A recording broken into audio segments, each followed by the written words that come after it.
আমার মা ছিলেন খ্রিস্টান এবং আমার বাবা মুসলিম। আপনি কি ইসলামের ছায়াতলে প্রবেশ করতে চান? আমি বুঝতে পারছি না আপনি কেন আমাকে ইসলাম গ্রহণ করতে চাপ দিচ্ছেন। হ্যাঁ নাকি না?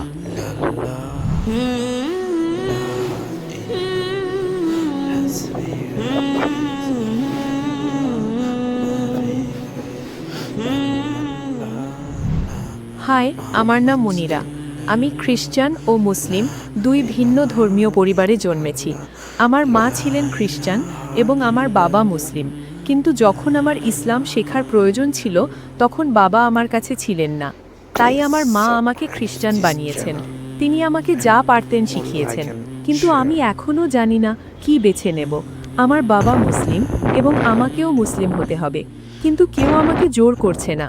আমি শুধু মুসলিমদের ব্যাপারে জানতে চাই। বোন একটি প্রশ্ন করেছেন যে বাবা ছিলেন একজন মুসলিম। বোন, আপনার কি কোনো প্রশ্ন আছে? আমার মা বলেন যে জান্নাতে মুসলিমদের মতে পুরুষরা ৭২ জন নারী পায়, হুর। হুর? হুর। কিন্তু খ্রিস্টান ধর্মে আমরা আমাদের পরিবারের সাথে স্বর্গে যাই। আর আমি জানতে চাই মুসলিম ধর্মে নারীদের জন্য জান্নাত কেমন। বোন বললেন যে বাবা ছিলেন একজন মুসলিম, মা একজন খ্রিস্টান। আপনার মা আপনাকে বড় করেছেন, ঠিক? হ্যাঁ। তো আপনি কি আপনার বাবার সাথে যোগাযোগ রাখেন নাকি রাখেন না? বাবার সাথে যোগাযোগ রাখেন নাকি রাখেন না? আমার মা। তার মানে আপনি আপনার মায়ের সাথে থাকেন, বাবার সাথে নয়? না। বোন বললেন যে বাবা ছিলেন একজন মুসলিম, মা একজন খ্রিস্টান, কিন্তু মা তাকে বড় করেছেন, তিনি মায়ের সাথে বেশি থাকেন এবং মা তাকে খ্রিস্টান বানিয়েছেন। তাই এখন তিনি বিভ্রান্ত। মা বলেছেন যে মুসলিমরা জান্নাতে গেলে তারা ৭২ জন হুর পায়, পুরুষরা ৭২ জন নারী পায়। নারীরা কি পাবে? হ্যাঁ। তো আপনার প্রথম প্রশ্ন অনুযায়ী আমি আপনার দ্বিতীয় প্রশ্নের উত্তর আগে দিচ্ছি এবং তারপর আপনার প্রথম প্রশ্নে ফিরে আসব। দ্বিতীয় প্রশ্ন হচ্ছে, পুরুষরা জান্নাতে গেলে তারা ৭২ জন হুর পাবে, তাহলে নারীরা কি পাবে? হ্যাঁ। এই একই প্রশ্ন হযরত আয়েশা রাদিয়াল্লাহু আনহাকেও করা হয়েছিল, যিনি নবীর স্ত্রী।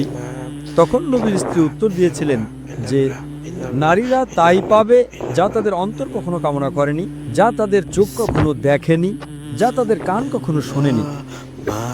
তার মানে ইনশাআল্লাহ আপনারা সমপরিমাণ কিছু পাবেন যা আপনাদের অন্তর কখনো কামনা করেনি, যা আপনাদের চোখ কখনো দেখেনি, যা তাদের কান কখনো শোনেনি। তাই ইনশাআল্লাহ যদি আপনি জান্নাতে যান, আপনি ভালো কিছুই পাবেন, যা পেয়ে ইনশাআল্লাহ আপনি সন্তুষ্ট হবেন। কিন্তু প্রশ্ন হলো, সবার আগে আপনাকে জান্নাতে প্রবেশ করতে হবে। যদি আপনি জান্নাতে না যান তবে সেই ভালো জিনিসটি পাবেন না। আর আপনি যে নিয়মের কথা বলছেন যে আপনার মা খ্রিস্টান, বাবা মুসলিম, আপনি বিভ্রান্ত। আমি একটু আগে ভাইকে যে সূত্রটা দিয়েছিলাম সেটা আপনার ক্ষেত্রেও প্রযোজ্য। অন্তত সেটা মানুন যা উভয় ধর্মেই এক। উভয় ধর্মগ্রন্থ কোরআন এবং বাইবেলে যা কমন, অন্তত সেটা মেনে চলুন। বাইবেলের কোথাও বলা নেই যে যিশু ঈশ্বর। বোন, আপনি কি বিশ্বাস করেন যিশু ঈশ্বর? না। খুব ভালো, কারণ বাইবেলের কোথাও বলা নেই, সম্পূর্ণ বাইবেলে একটিও পরিষ্কার বাক্য নেই যেখানে যীশু খ্রিস্ট আলাইহিস সালাম নিজে বলেছেন যে আমি ঈশ্বর বা আমার উপাসনা করো। আমরা বিশ্বাস করি ইসলাম হলো একমাত্র অখ্রিস্টান ধর্ম যা যীশু খ্রিস্ট আলাইহিস সালামের উপর বিশ্বাস করাকে ঈমানের অঙ্গ মনে করে। তাই আপনাকে যীশু খ্রিস্ট আলাইহিস সালামে বিশ্বাস করতে হবে, কিন্তু আমরা বিশ্বাস করি তিনি ছিলেন ঈশ্বরের অন্যতম শক্তিশালী একজন রাসূল। বাইবেল বলে ঈশ্বর এক। যীশু খ্রিস্ট আলাইহিস সালাম বলেছিলেন, এটি গসপেল অফ মার্কের 12 নম্বর অধ্যায়ের 29 নম্বর আয়াতে উল্লেখ আছে। সেখানে বলা হয়েছে, שמע ইসরাঈল আদনাহিন আদনাই খাদ। অর্থাৎ শোনো ও ইসরাইল, প্রভু আমাদের ঈশ্বর হলেন একমাত্র প্রভু। আপনি যদি বাইবেল পড়েন সেখানে মুহাম্মদ সাল্লাল্লাহু আলাইহি সাল্লামের ভবিষ্যৎবাণী সম্পর্কে উল্লেখ আছে। মুহাম্মদ সাল্লাল্লাহু আলাইহি সাল্লামের ভবিষ্যৎবাণী ওল্ড টেস্টামেন্ট এবং নিউ টেস্টামেন্ট উভয় জায়গাতে উল্লেখ আছে। বিস্তারিত বলার মতো সময় আমার হাতে নেই, আমি শুধু রেফারেন্সগুলো দেব। It's mentioned in the book of Deuteronomy, chapter number 18, verse number 18. Muhammad সাল্লাল্লাহু আলাইহি সাল্লামের আগমনের কথা উল্লেখ আছে। In the book of Deuteronomy, chapter number 18, verse number 19. In the book of Isaiah, chapter number 29, verse number 12. In the Song of Solomon, chapter number 5, verse number 16. নবী মুহাম্মদ সাল্লাল্লাহু আলাইহি সাল্লামের নাম উল্লেখ করা হয়েছে, এমনকি নিউ টেস্টামেন্টেও তার ভবিষ্যৎবাণী করা হয়েছে। In the Gospel of John, chapter number 14, verse number 16. In the Gospel of John, chapter 15, verse number 26. In the Gospel of John, chapter number 16, verse number 7. অনেক জায়গায় আমি আপনাকে মাত্র একটি রেফারেন্স দিচ্ছি।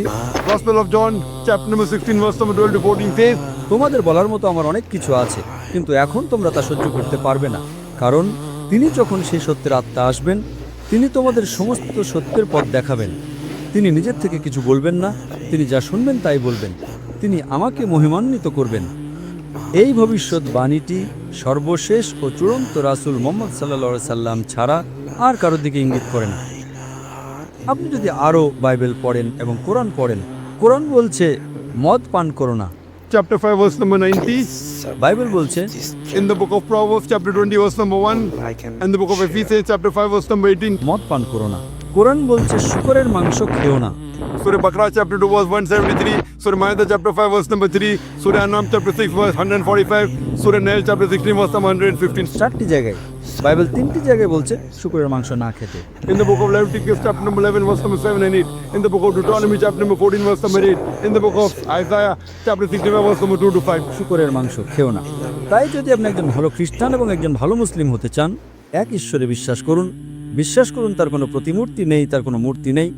সর্বশেষ ও চূড়ান্ত রাসূল মুহাম্মদ সাল্লাল্লাহু আলাইহি সাল্লামে বিশ্বাস করুন। মদ পান করবেন না, শূকরের মাংস খাবেন না, জুয়া খেলবেন না। কোরআন হিজাব সম্পর্কে বলছে Surah Nur, chapter 24, verse number 30 and verse number 31. যে নারীদের শালীনতার সাথে পোশাক পরা উচিত। একই কথা বাইবেলের Book of Deuteronomy, chapter number 22, verse number 5. নারীদের এমন পোশাক পরা উচিত নয় যা পুরুষের সাথে সম্পৃক্ত, এবং পুরুষেরও নারীর পোশাক পরা উচিত নয়। It's mentioned in the 1 Timothy, chapter number 2, verse number 9. যে নারীদের সংযত এবং লজ্জাশীলতার সাথে পোশাক পরা উচিত। তাদের দামি পোশাক এবং চুলে স্বর্ণের বেণী থাকা উচিত নয়। It's mentioned in the 1 Corinthians, chapter number 11, verse number 5 and 6. যে নারী মাথা অনাবৃত রাখে সে তার মাথাকে অসম্মান করে, তার মাথা মুড়িয়ে ফেলা উচিত। কোরআনের চেয়ে বাইবেল বেশি কঠোর। কোরআনে কোথাও বলা নেই যে নারী মাথা ঢেকে রাখে না তার মাথা মুড়িয়ে ফেলা উচিত। It's mentioned in the Bible, 1 Corinthians, chapter number 11, verse 5 to 6. যে নারী প্রভুর কাছে প্রার্থনা করে এবং তার মাথা ঢেকে রাখে না তার মাথা মুড়িয়ে ফেলা উচিত। তাই যদি আপনি একজন ভালো খ্রিস্টান এবং একজন ভালো মুসলিম হতে চান, হিজাব পরুন। আপনি যদি মাদার মেরির ছবি দেখে থাকেন, আপনি কি মা মারিয়ামের ছবি দেখেছেন? বোন, আপনি মা মারিয়ামের ছবি দেখেননি? না। মা মারিয়ামের ছবি দেখেননি? মা মারিয়াম যীশু খ্রিস্টের মা। হ্যাঁ, আমি তাকে দেখেছি। আপনার মা কি আপনাকে দেখাননি? হ্যাঁ। আপনি কি জানেন তিনি পুরোপুরি আবৃত থাকেন? তার পুরো শরীর ঢাকা থাকে শুধু মুখমণ্ডল এবং হাতের কবজি ছাড়া। তাই আপনি একই পোশাক পরুন বোন, মা মারিয়ামের পোশাক পরুন। আপনি একজন ভালো খ্রিস্টান এবং সেই সাথে একজন ভালো মুসলিমও হবেন। তাই কোনো বিভ্রান্তি নেই। অন্তত যা সাধারণ তা মেনে চলুন।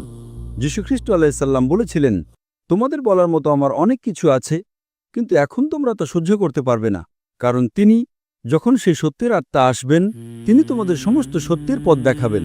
এখানে মুহাম্মদ সাল্লাল্লাহু আলাইহি ওয়াসাল্লামের কথাই বলা হচ্ছে। এখন নবী মুহাম্মদ সাল্লাল্লাহু আলাইহি ওয়াসাল্লাম ইতিমধ্যেই চলে এসেছেন, তার কাছে কোরআন নাজিল হয়েছিল। আপনি কোরআন এবং সর্বশেষ ও চূড়ান্ত রাসূলের সহিহ হাদিস পড়ুন। আপনি একজন খুব ভালো খ্রিস্টান এবং একজন খুব ভালো মুসলিমও হবেন। বোন, আপনি কি বিশ্বাস করেন ঈশ্বর একজন? হ্যাঁ। আপনি কি বিশ্বাস করেন যিশু ঈশ্বর? না। আপনি কি বিশ্বাস করেন নবী মুহাম্মদ সাল্লাল্লাহু আলাইহি ওয়াসাল্লাম ঈশ্বরের একজন রাসূল? হ্যাঁ। মাশাআল্লাহ। তাহলে অন্তত আপনি ইসলামের মৌলিক নীতিগুলোর সাথে একমত। তাহলে আপনি কি শাহাদা পাঠ করতে চান? আপনি কি ইসলামের ছায়াতলে প্রবেশ করতে চান? আমাকে এখনো চিন্তা করতে হবে। যদি আপনি বিশ্বাস করেন ঈশ্বর এক, যদি বিশ্বাস করেন নবী মুহাম্মদ সাল্লাল্লাহু আলাইহি ওয়াসাল্লাম ঈশ্বরের একজন রাসূল, যদি বিশ্বাস করেন যিশু ঈশ্বর নন, তাহলে আপনি প্রবেশ করতে পারেন। বাকি বিষয়গুলো আপনার কাছে পরিষ্কার হয়ে যাবে। স্কুলে ভর্তি হন, তারপর আপনি আরো অনেক কিছু শিখতে পারবেন। কিন্তু যদি আপনি 100% নিশ্চিত হন যে ঈশ্বর এক, যদি 100% নিশ্চিত হন যিশু ঈশ্বর নন, যদি 100% নিশ্চিত হন যে নবী মুহাম্মদ সাল্লাল্লাহু আলাইহি ওয়াসাল্লাম ঈশ্বরের একজন রাসূল, তাহলে মুসলিম হওয়ার জন্য এটাই আপনার প্রাথমিক আবশ্যকতা। এবং তারপর পরবর্তীতে আপনি হিজাব করতে পারেন, সালাত আদায় করতে পারেন, শুরু করতে পারেন ধীরে ধীরে। কিন্তু যদি এই দুটি বিষয়ে বিশ্বাস করেন যে আল্লাহ ছাড়া কেউ উপাসনা নেই, এবং আপনি বিশ্বাস করেন যে নবী মুহাম্মদ সাল্লাল্লাহু আলাইহি ওয়াসাল্লাম আল্লাহর রাসূল, এই দুটো বিষয় আপনার মুসলিম হওয়ার জন্য ন্যূনতম আবশ্যকতা, যাতে আপনি আপনার বাবাকেও খুশি করতে পারেন এবং আপনার মাকেও খুশি করতে পারেন। আপনি কি আপনার বাবা এবং মা দুজনকে খুশি করতে চান না? হ্যাঁ। তাহলে যদি আপনি বিশ্বাস করেন যে শুধুমাত্র একজন ঈশ্বরই আছেন এবং আপনি বিশ্বাস করেন নবী মুহাম্মদ সাল্লাল্লাহু আলাইহি ওয়াসাল্লাম হলেন রাসূল, তাহলে আপনি কেন ইসলামের ছায়াতলে প্রবেশ করতে চাইছেন না? কারণ আমি এ ব্যাপারে খুব বেশি জানি না। আমার মা খ্রিস্টান, বাবা মুসলিম, আমি কাউকে কষ্ট দিতে চাই না। ঠিক আছে, যখন স্কুলে ভর্তি হন আপনি জানেন না দশম শ্রেণীতে কি পড়ানো হয়? আপনি কি জানেন? হ্যাঁ নাকি না? যখন আপনি স্কুলে ভর্তি হন, যখন আপনি নার্সারিতে যান, আপনি আরও শিখবেন। যতক্ষণ আপনি রাজি আছেন যে ঠিক আছে এখন আপনি স্কুলে ভর্তি হলে আপনি স্কুলের সময়সূচি মেনে চলতে রাজি আছেন, মৌলিক নিয়মগুলো মেনে চলতে রাজি আছেন, এবং তারপর আপনি আরও বেশি বেশি শিখতে শুরু করবেন। তো এখানে যদি আপনি মৌলিক নিয়মগুলোর সাথে একমত হন যে ঈশ্বর এক, যিশু ঈশ্বর নন, তিনি ঈশ্বরের একজন রাসূল, এবং নবী মুহাম্মদ সাল্লাল্লাহু আলাইহি ওয়াসাল্লাম ঈশ্বরের একজন রাসূল, এগুলো হলো প্রাথমিক আবশ্যকতা। পরবর্তীতে আপনি যত বেশি বেশি জ্ঞান অর্জন করতে থাকবেন, আপনার আমল বাড়তে থাকবে, আপনি একজন ভালো খ্রিস্টান এবং সেই সাথে একজন ভালো মুসলিমও হবেন বোন। এতে সময় লাগবে, কিন্তু মৌলিক বিষয়গুলো যদি আপনি ভালো করে জানেন, আমি মনে করি আপনার দলে প্রবেশ করা উচিত, এবং তারপর আল্লাহ আপনাকে আরও মেনে চলতে সাহায্য করবেন। বোন, আপনি কি ইসলাম গ্রহণ করতে চান? এখন না। ঠিক আছে, ইনশাল্লাহ বাড়িতে যান, এটা নিয়ে চিন্তা করুন আর নিশ্চিত হন। একবার নিশ্চিত হলে দ্রুত প্রবেশ করুন। আপনি জানেন না আপনি কতদিন বাঁচবেন। একেবারে না হওয়ার চেয়ে দেরিতে হওয়া ভালো। আর আপনি জানেন না আপনি কতদিন বাঁচবেন। তাই আমার আপনার অনুরোধ, আপনি বাড়িতে যান, আরও গবেষণা করুন, আরও পড়াশোনা করুন, এবং যত দ্রুত আপনি নিশ্চিত হবেন আপনি ইসলামের ছায়াতলে আসুন, যাতে আপনি জান্নাতে যেতে পারেন, আপনি স্বর্গে যেতে পারেন। অন্যথায় আপনি জান্নাতে যাবেন না। আশা করি উত্তরটা পেয়েছেন। ধন্যবাদ।